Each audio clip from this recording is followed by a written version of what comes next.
A very warm welcome to this episode to all listeners of our Pioneers of Politics International channel on behalf of the Institute for Integral Studies and its Live Politics and its Cohere Plus projects, which are exploring integral innovations for bringing more coherence into politics. And I like to express an equally warm welcome to my guests in this conversation, Lucia Nas, Roberto Bonino, and Ina Dimitrieva, all from the Pan-European Volt Party, and Adrian Wagner, my long-term colleague at IFIS, who and which is currently conducting an exciting project together with Volt. It's great to have you here. Thanks for having us. Thank you.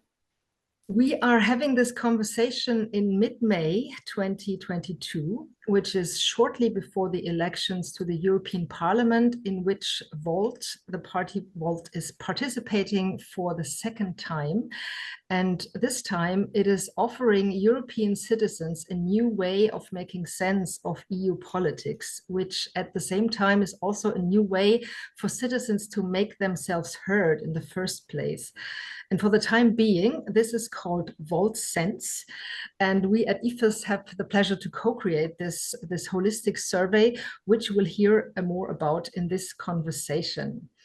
And quite frankly, one reason for recording this conversation here between us today is our hope that this new way of listening to what citizens have to say and of including their feedback, their needs, and their real-life experiences into a more adequate, more inclusive approach to policymaking. So we hope that this could become a game changer actually in the way that we do politics, and that we do our best to support this here by spreading the word. So we want as many people as possible to hear about Volt Sense, to use it, and to let politics know about what they find important.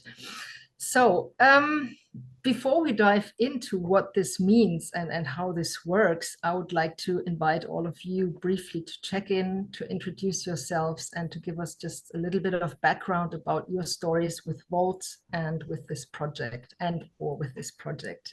And whoever wants to start is welcome to do so. All right, let me start. My name is Lucia Nas, and I'm a member of the board of Volt Europa. We are an elected board. I found Volt 5 years ago at the previous European elections. When I was still living in Nepal, I work in democratization, citizen participation and engagement programs across the world. So when I saw Volt, I immediately fell in love because Volt is all about citizen engagement, and I'd never seen anything like it in politics.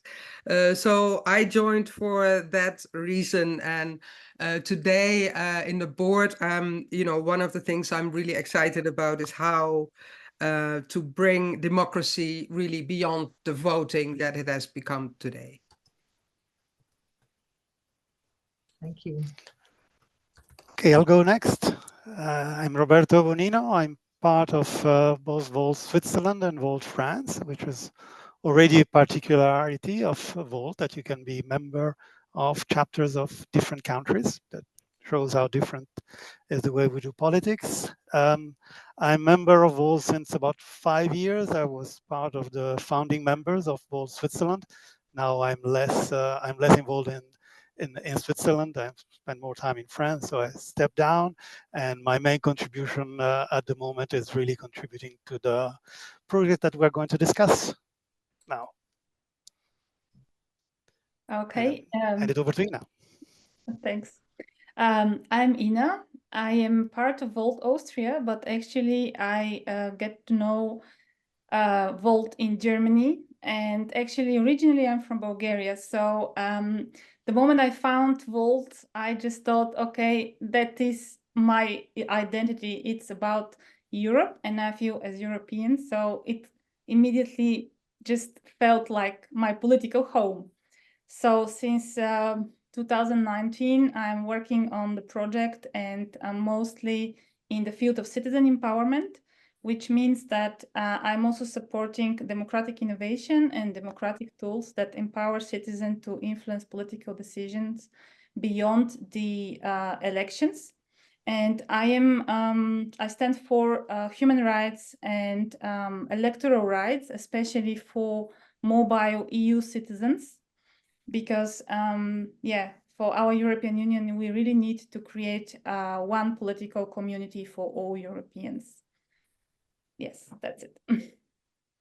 Thank you very much, Ina. My name is Adrian Wagner. I'm a longtime member of IFIS, colleague of Elke, and I'm very excited actually about applied complexity, and in that context, specifically to work with the SenseMaker software by Kinefin Company, because it gives a possibility to do citizen science and to really listen to people on a big scale. And in that context, I'm also researching collective trauma integration.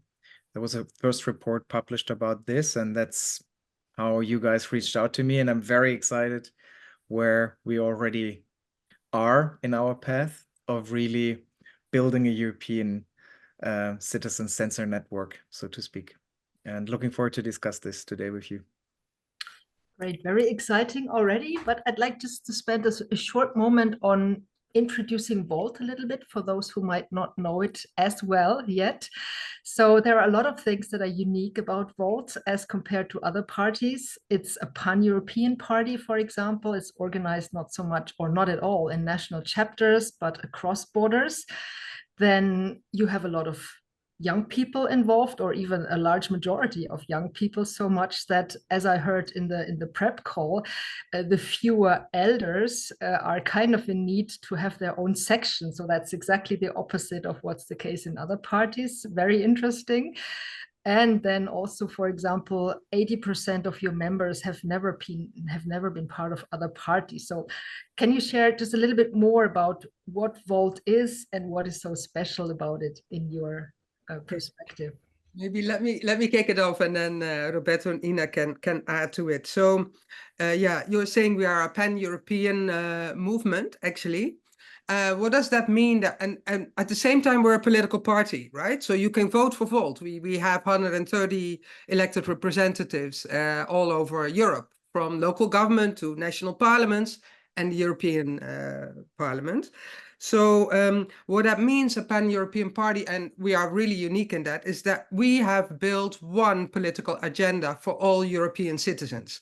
And regardless of where we are, that is what we translate to national parliaments, to local parliaments. We make that one agenda that we have politically relevant.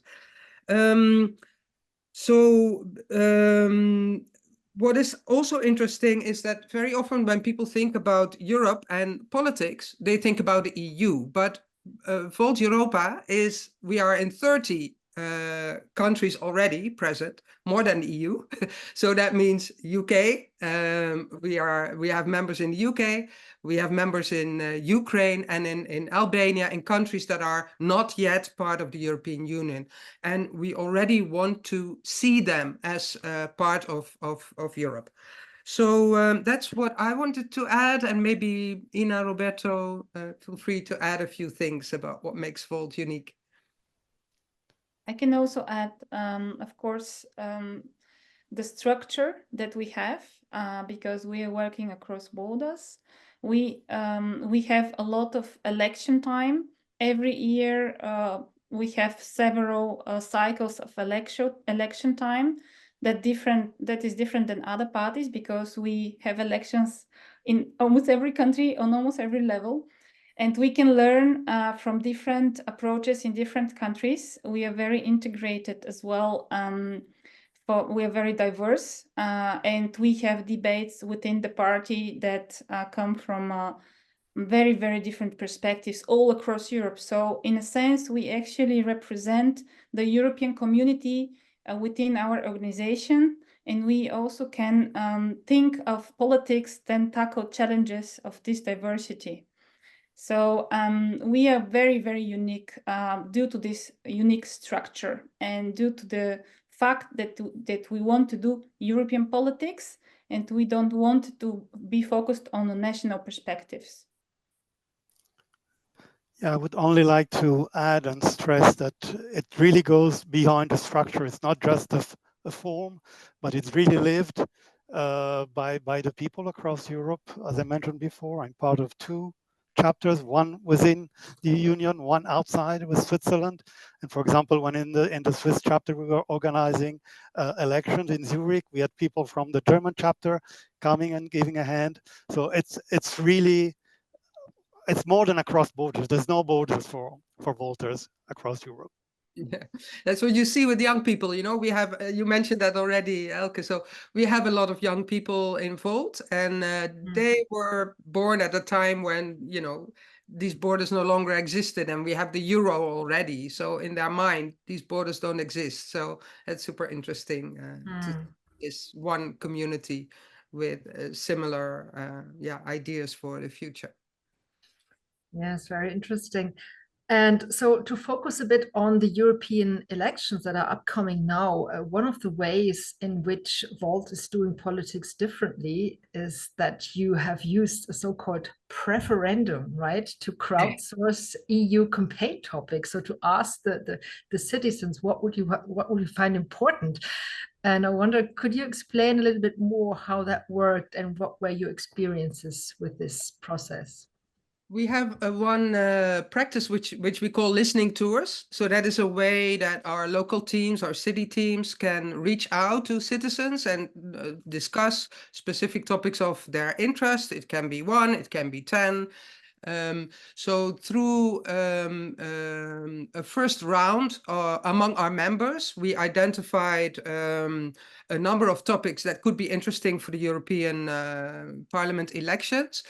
And these were then prepared in our internal policy platform, and teams were encouraged to discuss about these topics using almost like a small citizen assembly guideline to discuss with citizens. And they brought back their ideas to a central location, and with this information base helped us to develop, to design a preferendum, which was like a preferential vote. So you could vote for all these topics, love all of them, or prefer others based on the information that was provided behind them.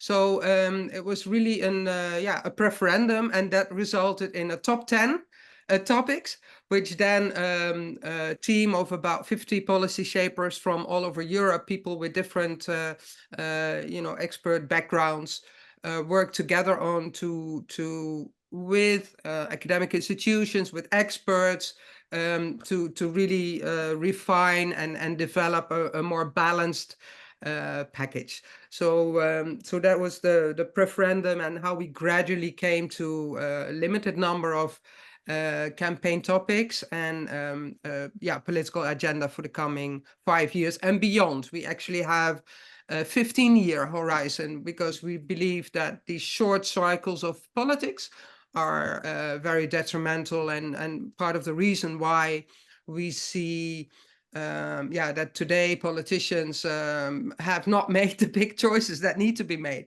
because of the short-sightedness in their politics. So that's what I can say, and maybe Roberto, Ina can add something about the current campaign topics, maybe 1 or 2 examples that, yeah. Yes, our electoral program is, as we said, in all over Europe the same.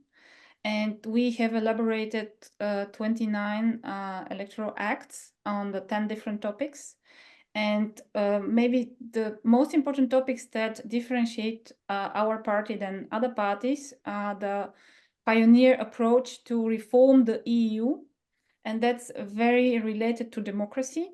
One of our demands is to reform the European institutions in a way that they become more democratic. For example, that the European Parliament becomes a real parliament with legislative power, that the European Commission becomes a real government, and that the European Council just do not have that much power from the national politics perspectives on European decisions, and that this becomes in a second chamber, like in a Senate, with more of a supporting function. Energy is, and climate change are also big topics for us as well, and we have very ambitious targets, which are even more ambitious than the one of the Greens. And did those already also come out of the preference, the referendum, like the citizens making choices, or was that then further developed by you? Yes, it was. These topics were under the top 10 from the referendum, and of course they were further developed into the electoral process, into the electoral program process later on. Yes, and migration, for example, human migration was also a very important topic for us, and citizens' rights, human rights, and rights of different communities, full diversity, and more tolerance in the society. So this is everything in a package within our program, which you can read. It's a quite big piece of text, but it's really, really very careful, elaborated, and it represents our approach to politics, which is progressive, pragmatic, and pan-European. Anything else to add? Right. I just wondered how politics would look like if others also use these kinds of referendums, and maybe parties would become more and more superfluous, because if preferences by the citizens would be listened to, there would be just one list of preferences, right? And parties could be the ones who sort of make something out of that.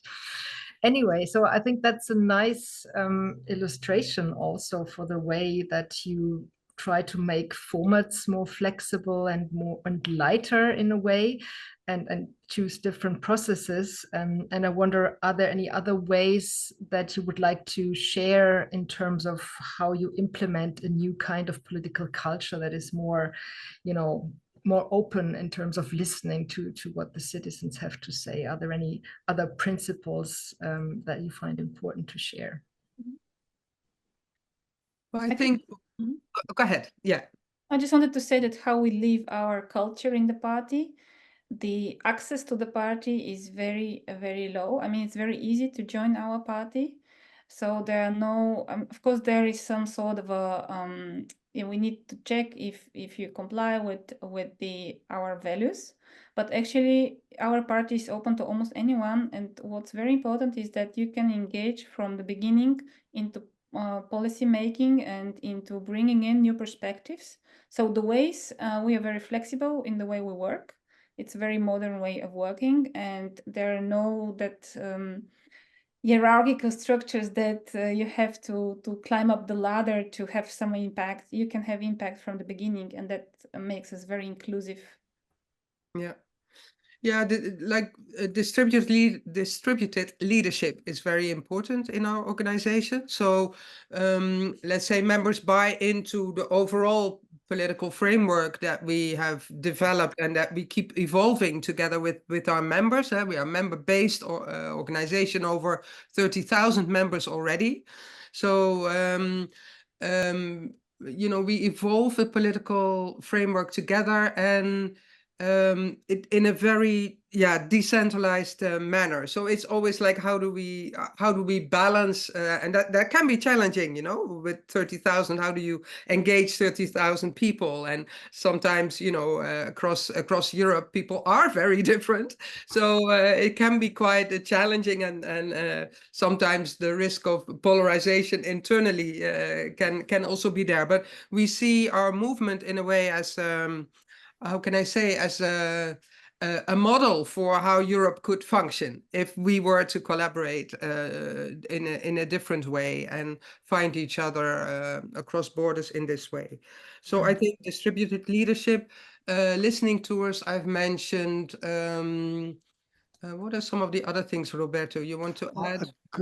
A good example, for example, is to stress that in every position of responsibility, there's always a pair, a diverse pair that needed. It's never one single person that holds a position at all levels, from the city leads to the president. It's always two persons, diverse, that share the responsibility. So that brings a very strong signal on what you mentioned, the distributed responsibility.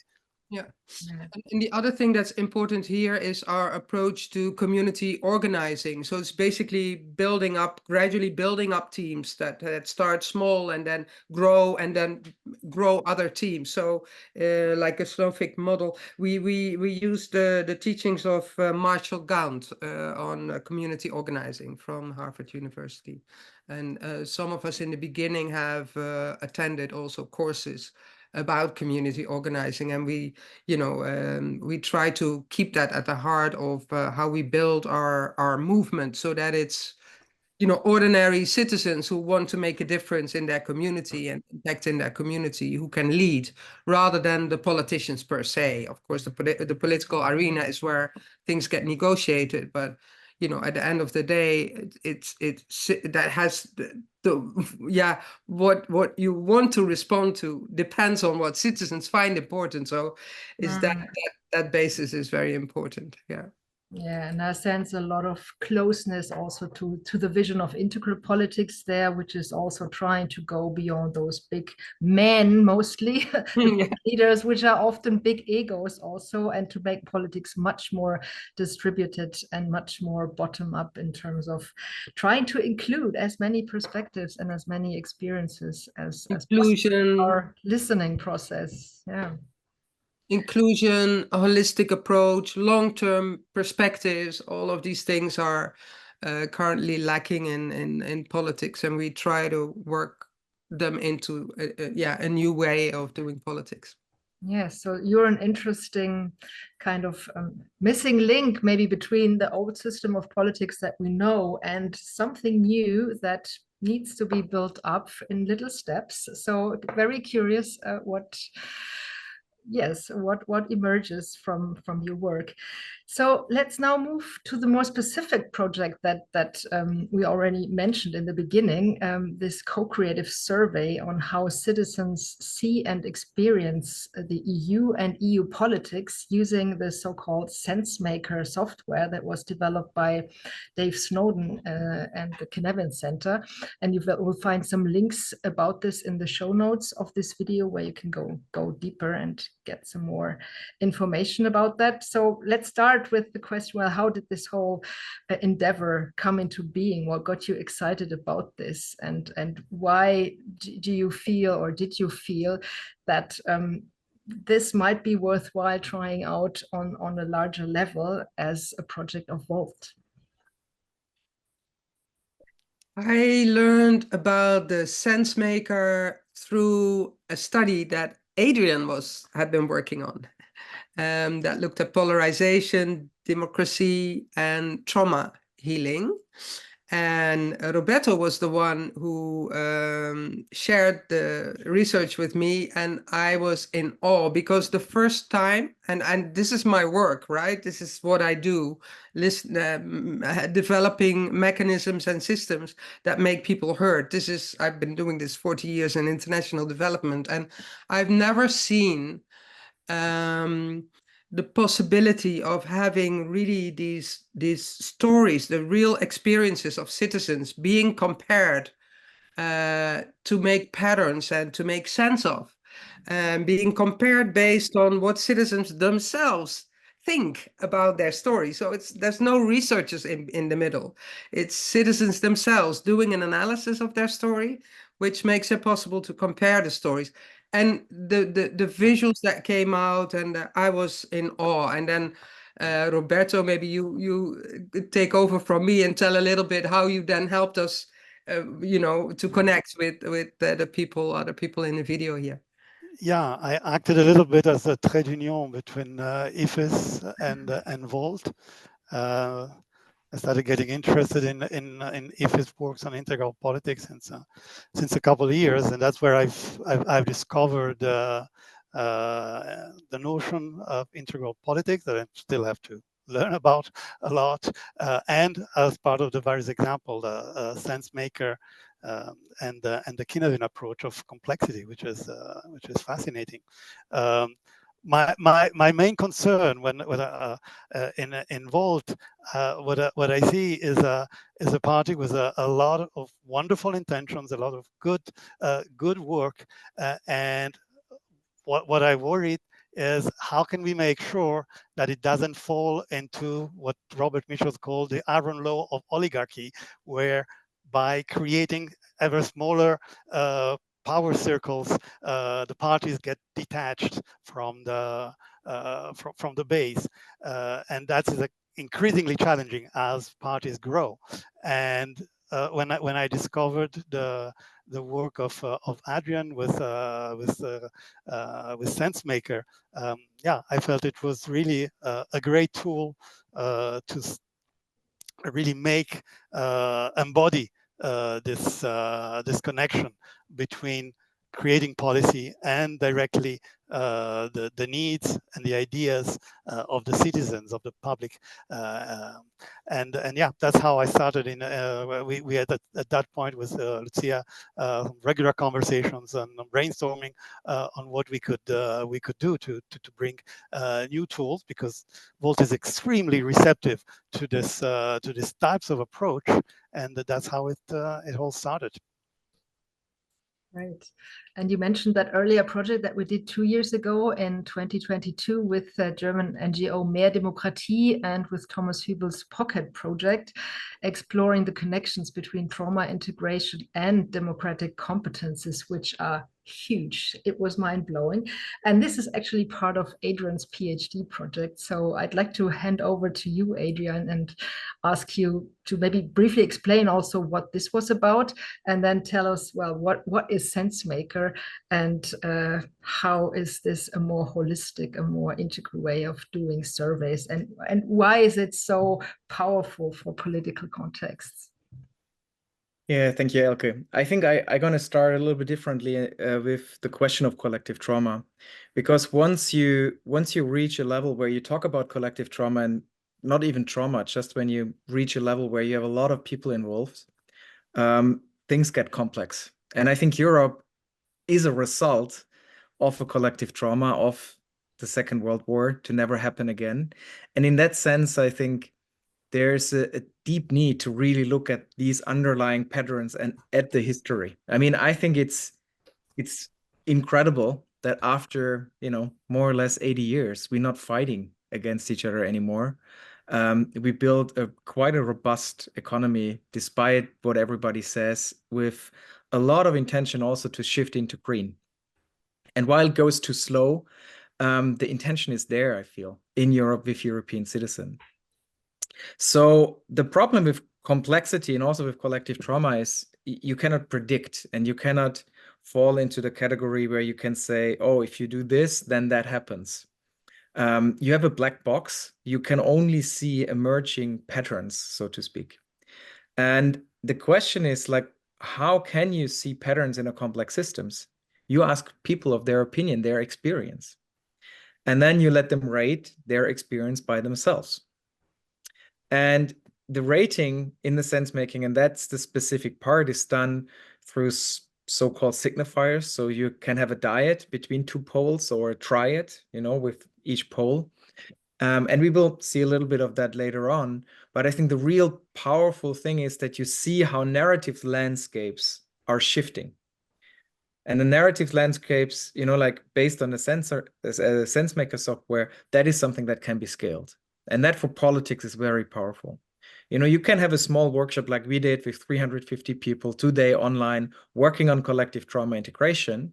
And at the end, every participant says, wow, that was a great experience.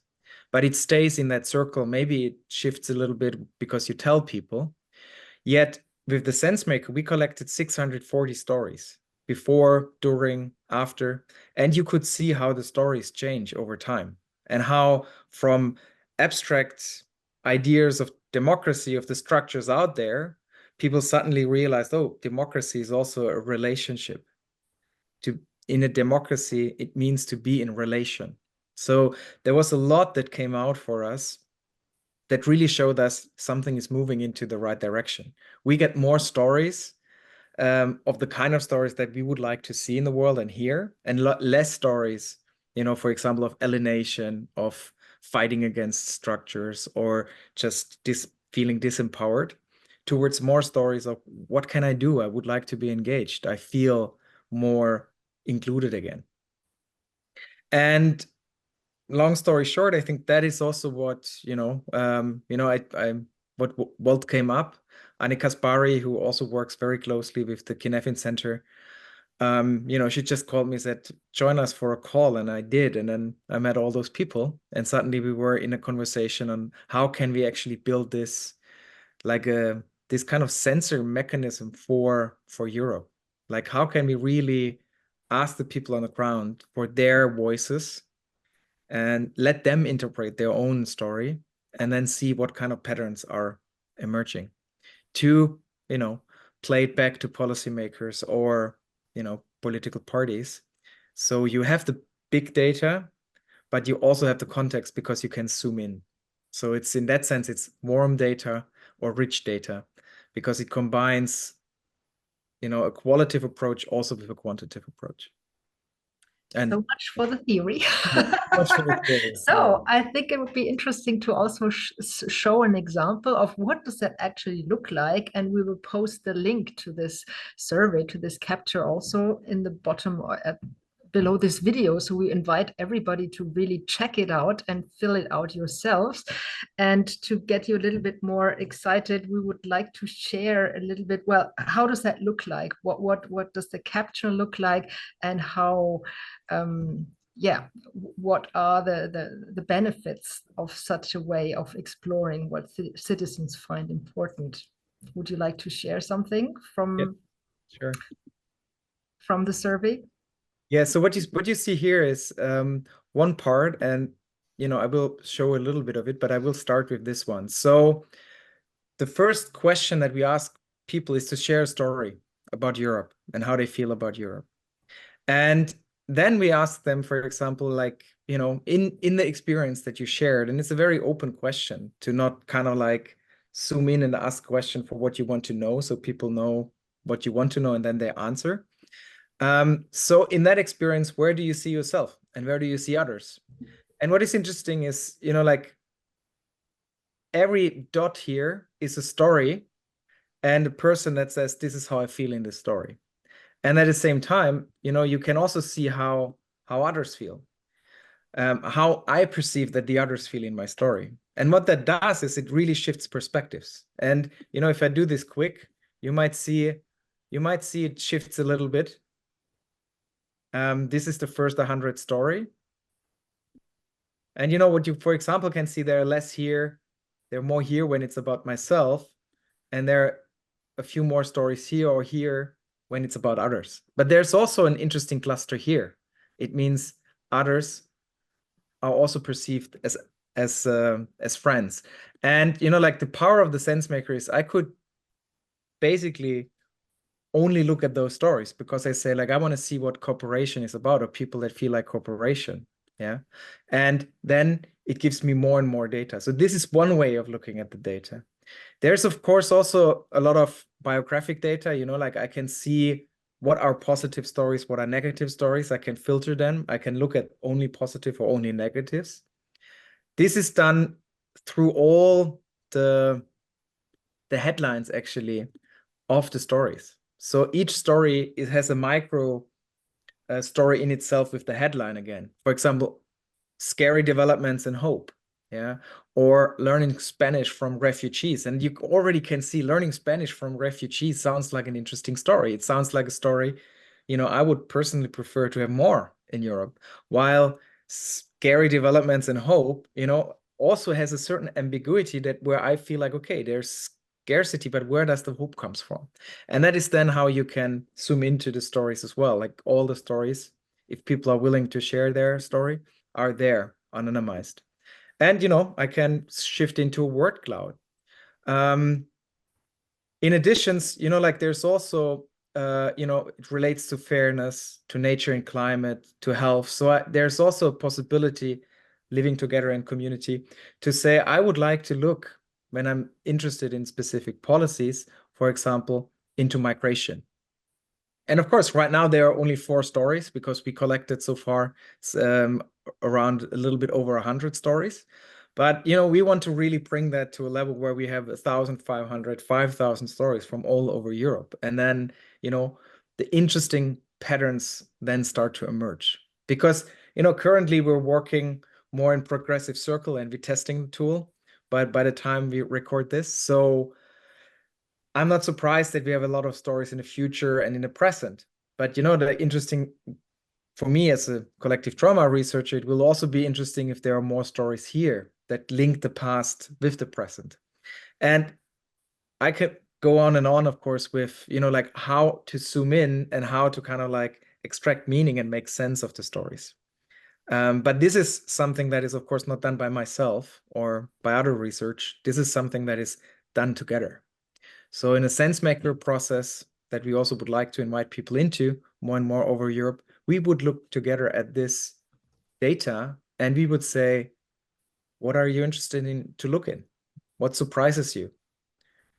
And then to really kind of like create meaning, because when it comes to complex problems, there is no one solution.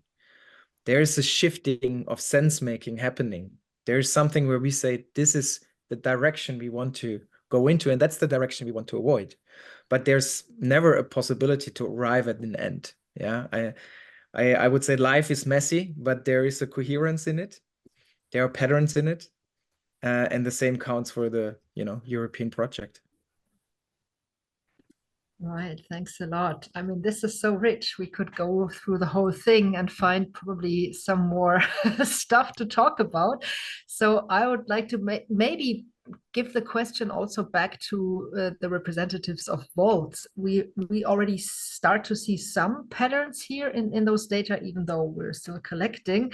So I wonder, what's your take on this? Are there any things that you find surprising or that you find particularly interesting, and where you think, oh, here's where politics could or should kick in a new way based on the data that we see here?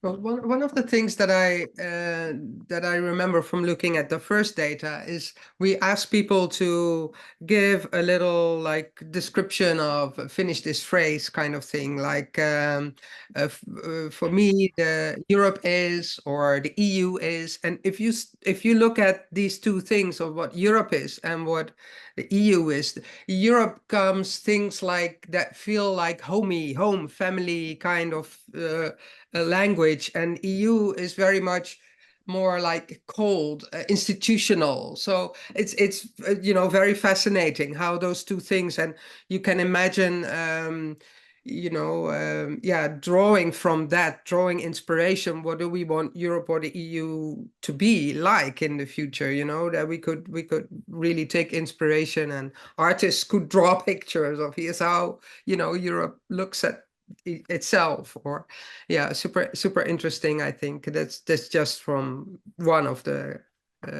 data. So there's the whole dimension of emotions that comes in, just maybe also because we're using pictures here or images that are maybe more easily accessible than a survey. And that is, of course, an important dimension of making politics more whole and more holistic.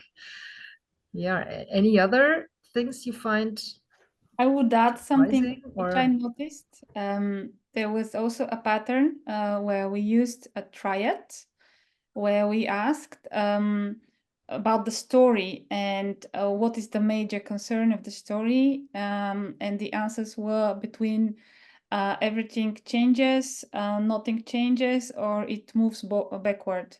And there was a clear pattern that most of the people answered that nothing changes. So this would be for me like an indication that people have strong desire for a change, that most of the problems and concerns they have is that probably there are no solutions to problems that we experience over and over again. And I would rather say that this also, that's my interpretation, but it could be true, that it reflects the voters, let's say, they would like to have a party that's not established party. So they're looking for alternatives. And when they cannot find an alternative, they just choose an old party that's just not now in power. And that's why they choose, for example, far-right, like forgotten far-right parties. And this is why we think that with Volt, we could use this information to actually develop solutions for what people want to see as a change, like, because we are a progressive party, and it's for me like a very important insight. Yeah, sorry. And then maybe, oh, sorry, Roberto, please. I just want to say another interesting try is the one where we ask what democracy is for you, and say democracy for me is I want to take action, I want politicians to take action, or I want to be left alone. And at the moment, in the I want to be left alone, there's just one single isolated dot. And of course, as you mentioned, Adrian, we at the moment we have been delivering this to a progressive audience, so it's quite normal that they won't be somehow part of the game. So again, that will be something very interesting to see how these patterns change as we manage to expand the reach of the collector. At the same time, it's a very typical result also that we get from citizens' assemblies that are sortition-based, that there's not only a desire for change, but also a willingness and an openness to actually go through severe changes that is much greater among citizens when you ask them and you inform them what it implies than what politicians, well, traditional politicians would usually suspect. And they would, I mean, that's my impression at least, they would usually be afraid of, putting too much change onto citizens, whereas the other way around is what they expect. So that's also interesting in view of, well, what is Volt going to do with these results, right? And how could people be involved in the sense-making process of, well, defining how do we get there, right? How do we get more of this and less of that? So what's Volt going to do with this? I think, the potential is enormous. So it's rather, I see that things can happen at different levels. Like, first of all, locally. I think that it's super interesting to locally, for your city, try to see, what do these patterns mean for our city? How do we, for instance, compare to the rest of Europe, and what does that mean for us? So I think the very local is very interesting, to see where things can begin to shift and to move. So that is one. The other thing is the opposite side is for Europe, in the European Parliament. It is my dream, really, that we are able to listen to all European citizens in the European Parliament. And this tool enables to do that. So, we could start by, for instance, sharing as Volt in the European Parliament, or and with colleague politicians and parties, look at the data, because it's ideally comes from all over the place, and from different people with different political interests. It's just ordinary citizens, right, sharing their experiences. So to be able to look at these emergent patterns and talk about it together, to talk directly about citizens' experiences and needs, that is really something that I think will change politics. And I think we can begin to do that with this first survey. And as the European Parliament and European institutions discover the SenseMaker, they already have guidelines for using the SenseMaker for complex problems. So the seeds are there, but it's the practice now that needs to be nurtured and stimulated. And I think that, because politicians can click in on areas of interest, like Adrian showed, migration or health or whatever it is. You can click and find, what are the stories that are coming out, and you directly can hear citizens' voices there, whether they're from the Czech Republic or Albania. So it's super, enriching also, I think, for politicians to be able to, access voices of citizens directly, but in a way that is organized and made sense of. And the capture is available in different languages, right? We did mention that. Yes. Adrian, you wanted to say something earlier. I don't know if it's still. Yeah, just I think what Lucia shared is very crucial here, because we don't just start with citizen voices, but we also don't just start with like big data that has no meaning.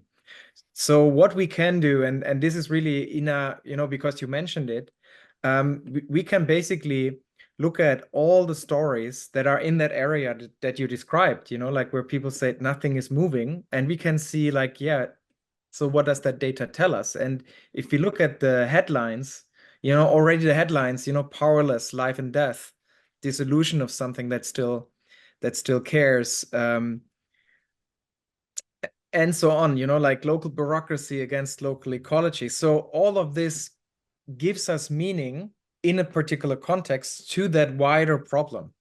So we know what are the big issues, and then we can really zoom in to the right level of granularity, because you don't change systems overnight. You change it by changing the interactions on the local level. And I think this is something, on one hand, also what I think is very powerful in Europe. And at the same time, if we don't learn how to really engage in, you know, complexity work, I think the populists will always come with simple solutions. And the simple solutions for complex problems, while they not work, we still are not at a level where we see all the unintended consequences. I mean, some of them, of course, we see them, right? I mean, the people are dying in the Mediterranean Sea, that fleeing from climate change that, you know, was made globally, mainly by the Western world. So these kind of unintended consequences, and how to, on a local level, but on scale, how to shift that, and to give policymaker the possibility to directly monitor that. That's the big vision. And I would also add something on the question how people can help us to do the sense making. And this is also something that differentiates us from other parties. Our goal is actually to go beyond our bubble.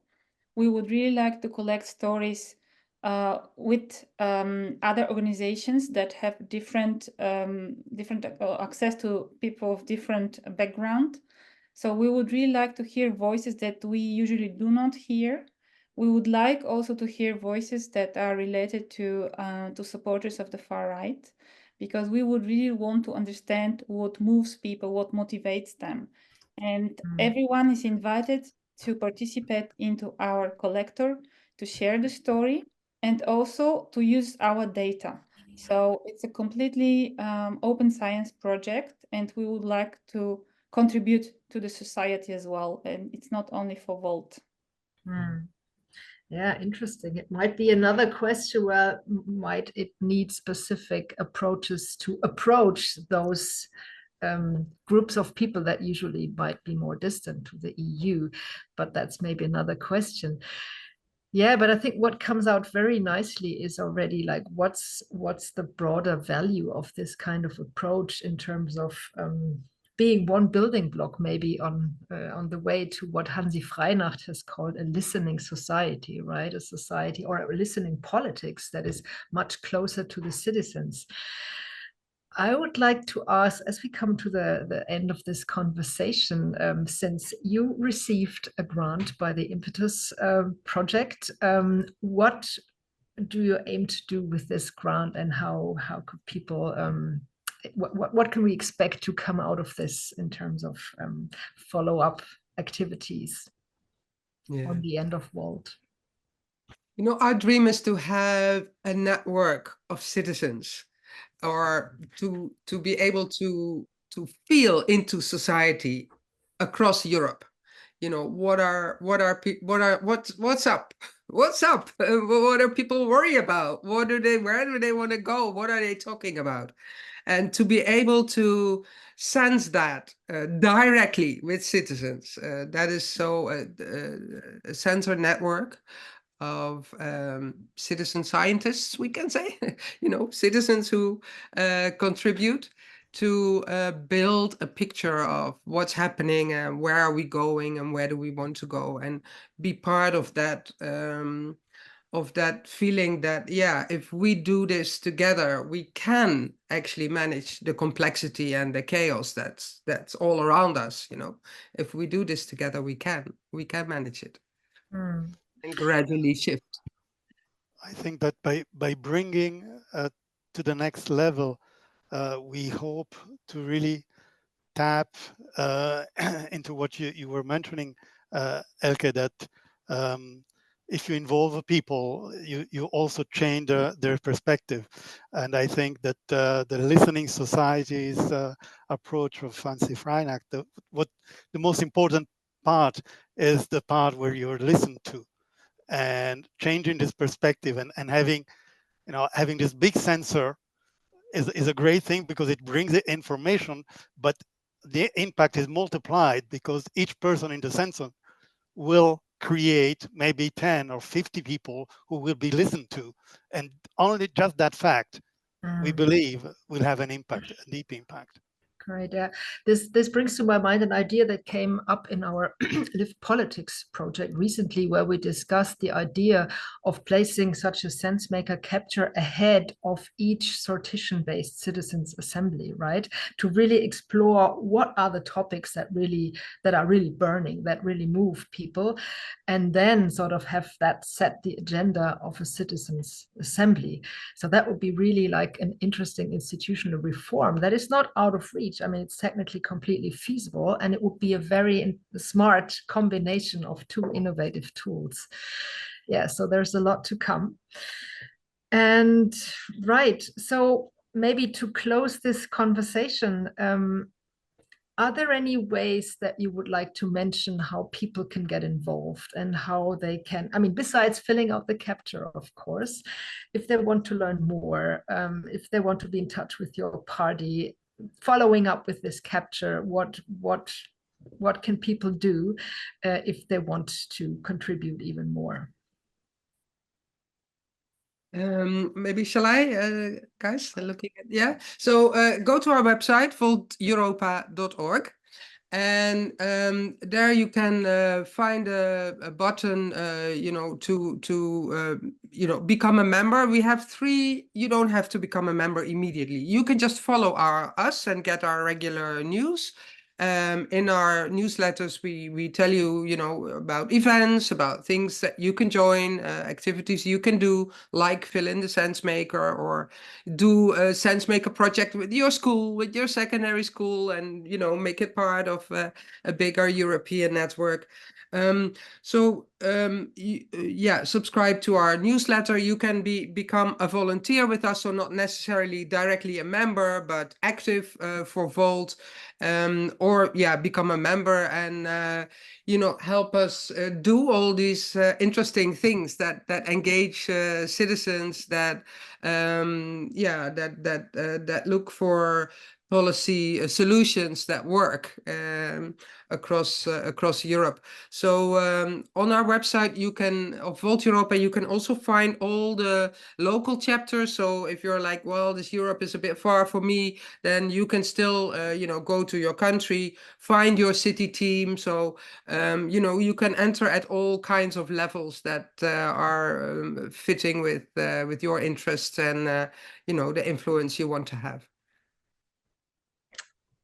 And you can also go to our specific website for VoltSense, where we will publish the progress of the project. And there you can find also our contacts, and you can just contact us via this webpage, which will be written also here in the video. Below the video, yeah, thanks.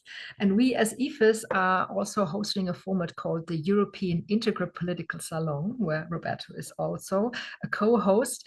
And we might also choose to take one of the next salons in order to make space for this sense-making conversation, right? To invite everybody who is interested to look at those data and see what does it mean? What does it actually imply? And how can we work with this in a productive way? So thanks so much, everyone, for your time.